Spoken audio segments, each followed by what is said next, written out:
মুসলমান আজকে মহারাজপুরের 99% মানুষের উপর যাকাত ফরজ হয়ে আছে, কিন্তু প্রত্যেক বছরে এরা কেউ যাকাত বার করে না। মাস্টারকে জিজ্ঞেস করো, বলছে আমি ম্যাথ ফেথ যা আছে সব করে দিব, জিওগ্রাফি কেমিস্ট্রি হিস্ট্রি ফিস্ট্রি যা আছে সব করে শেষ, কিন্তু যাকাতের মশলা পর্যন্ত জানে না। গোটা বছর অতিবাহিত হয়ে যায়, মসজিদ বা কবরস্থানে 10,000 টাকা দান করে এ পার হতে চায়। যদি আপনি এক বছর কেন সারা জীবন যদি মসজিদে যদি দান না করেন একটাও গুনাহ হবে না। একদম মনে রাখবেন, মসজিদে যদি না দান করে কেউ একটা গুনাহ হবে না, তবে দান করলে নেকি পাবেন, দান করলে নেকি পাবেন। এটা হলো মুস্তাহাব, আপনার সাদকা বা মুস্তাহাব দান। কিন্তু এক বছর কেউ যদি যাকাত না দেয় গুনাহ হবে না? হবে না ভাই? এর হানা বলুন, হবে হবে না? গুনাহ কোন সা গুনাহ হবে? ছোট গুনাহ না বড় গুনাহ? এই ছোট না বড়, সাগিরা না কাবিরা গুনাহ? এটা হলো কাবিরা গুনাহ, এটা হলো বড় গুনাহ। মুসলমান আপনাকে বলতে চাই, ইসলামকে যদি আপনি শক্তভাবে রাখতে চান, ইসলামকে যদি আপনি দাঁড়িয়ে রাখতে চান, ইসলাম যদি নিজের জীবনে বাস্তবায়ন করতে চান, আপনাকে যাকাত দিতেই হবে।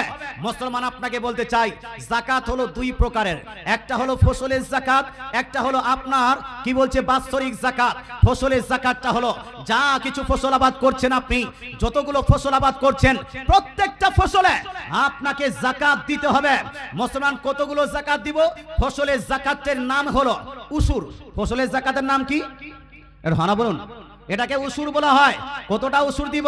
আল্লাহ তাআলা রাসূল ইরশাদ করেন, মা সাকাতুহুস সামা ফাফিহিল উসুর। এখানে মুফতি রাবিউল ইসলাম সাহেব বসে আছেন, ভাই আমার খুব কাছের বন্ধু, কিন্তু আমি ওনাকে খুব বেশি রেসপেক্ট করি, কারণ এই এলাকার মধ্যে আমি দেখেছি সব থেকে যোগ্য বিজ্ঞ মুফতি রাবিউল ইসলাম সাহেব অনেক দিন ধরে এই এলাকায় খেদমত করে যাচ্ছেন, বাড়িও সম্ভবত এই গ্রামে নাকি? আচ্ছা, পাশে মুসলমানকে জিজ্ঞেস করে নেবেন।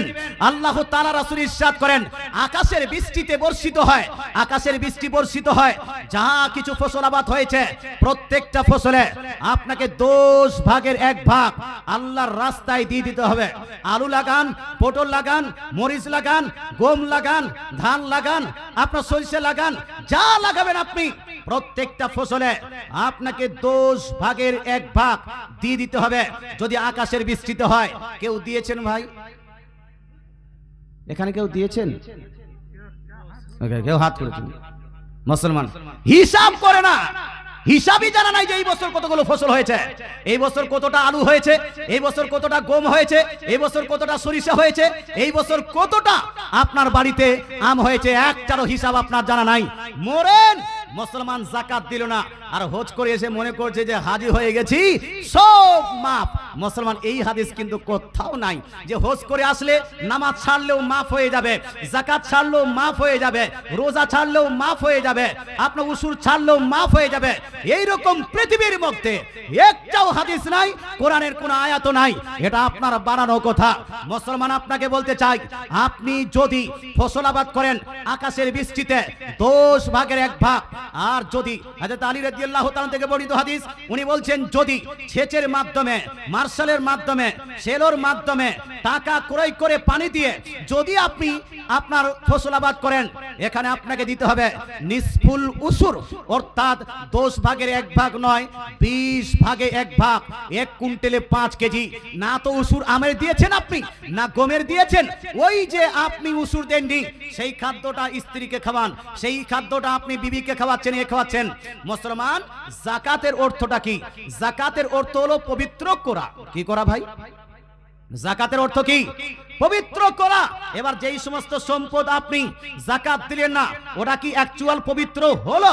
অ্যাকচুয়াল পবিত্র হলো না, এই অ্যাকচুয়াল পবিত্র নয়। এই খাদ্যটা আপনি বাপকে খাইয়েছেন, আপনার মাকে খাইয়েছেন, আপনার স্ত্রীকে খাইয়েছেন, আপনার বেটিকে খাইয়েছেন, আপনার বেটাকে খাইয়েছেন, আপনি নিজে খেয়েছেন, এটা একটা বড় পাপ। তার উপর পাপ হলো এই যে ওই যে আপনার যাকাতের মালটা আপনার ছিল না, এটা গরিবের হক ছিল, মিসকিনের হক ছিল, ফকিরের হক ছিল।